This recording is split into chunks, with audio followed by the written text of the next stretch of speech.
सोच समझ कर सालिक बन,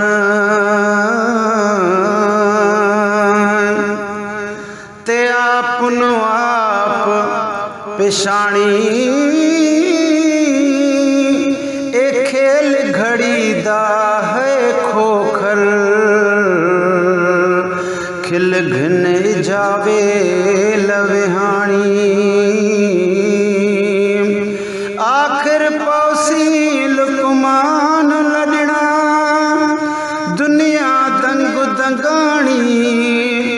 इंशाअल्लाह कबर हशर विच आ करती सही सैयद साणी हो।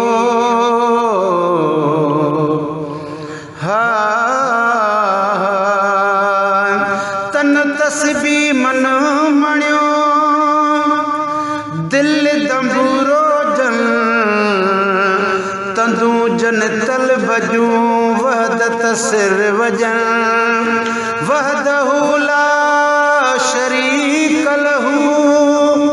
इहो राग रगुन मूतू किबिलल अंत मूतू। इहा लर्जलिंगल फिल आफाक वफी अनफुसिकुम।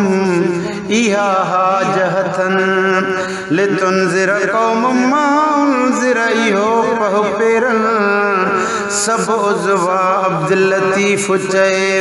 पिरिय लाए परजन सुता से सुहन निंड इबादत जन जी सल्लल्लाहु अलैहि या रसूल अल्लाह वसल्लम अलैका या हबीब अल्लाह। जले झोली बिठो आया, कजाए बख्श तू बख्शनहार। को अमल कोने मुँह में वडो आया मां गुनहगार। झले झोली बिठो आया, कजाए बख्श तू बख्शनहार। को अमल कोने मुँह में वडो आया मां गुनहगार। मुझो रूह थो पियो रोए, ॾिसी पंहिंजे ख़ताउनि खे। मुझो रूह थो पियो रोए, ॾिसी पंहिंजे ख़ताउनि खे। पूरियूं दिल जूं दुआऊं कर, मिठा बख्श सज़ाउनि खे। मुँह में ऐब हज़ारे आया बल भरो ए बिदार। को अमल कोने मुँह में वडो आया मां गुनहगार। झले झोली बिठो आया, कजाए बख्श तू बख्शनहार। को अमल कोने मुँह में वडो आया मां गुनहगार। अथहीना हाल मुझा,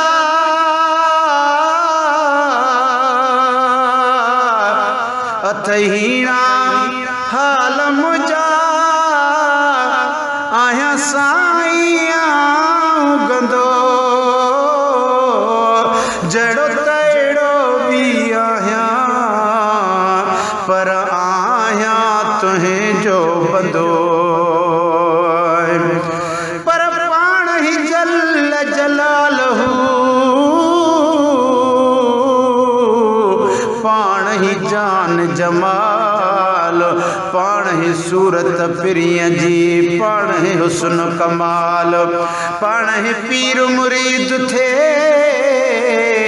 पाण ही पाण ख़याल सब सबोई हाल मंजाई मालूम थे अथई हाल मुझा हीणा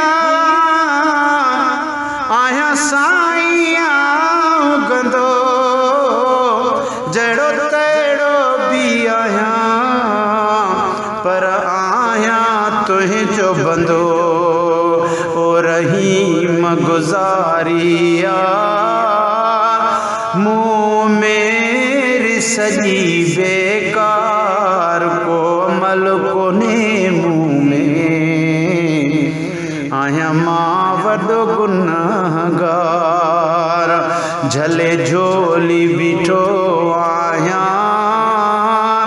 कजाए बख्श तू बख्शणहार को अमल को ने मुँह में वडो आया मां गुनहगार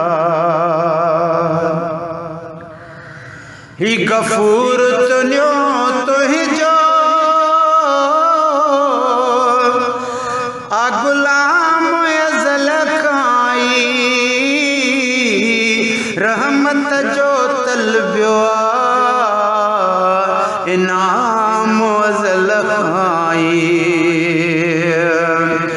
पर वहदहु ला शरीक लहू बुधई न बोड़ा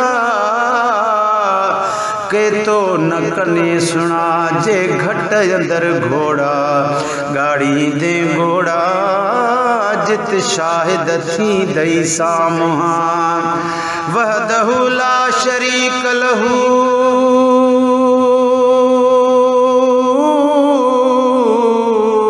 इहो विहाय जुवी खटे जे हाराए हंध तुझो ही पाणा चवंदी पी भरे जाम जन्नत जो ही गफूर दुनिया तुहि जो आ गुलाम अज़ल खाई रहमत जो तलबियो इनाम अज़ल खाई शल गुल जो हो अघे क्यों अर्ज़ जो अर्ज़दार को अमल को ने मुँह में वडो आया मां गुनहगार झले झोली बिठो आया कजाए बख्श तू बख्शणहार को अमल को ने मुँह में वडो आया